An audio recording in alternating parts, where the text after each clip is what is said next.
What's up? I'm Troubleshoot. I've lost my voice, but we're gonna do this anyways.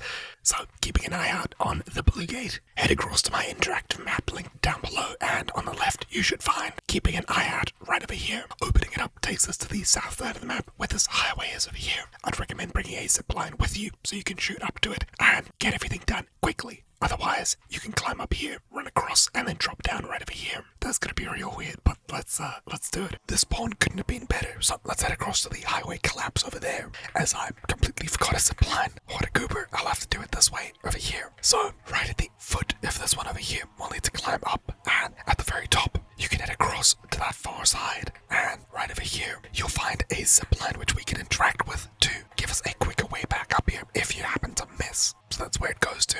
Right below us here is the ledge we need to grab onto. So let's try, and there we go. Inside, right over here, you can interact. And not only is there some loot here, but you can take a photo, and that's it for this quest. All you need to do now is head back and hand it in. So hopefully you found this video useful. Thank you for watching. Mine has been Sick Shoot. I'll see you all next time. Ciao.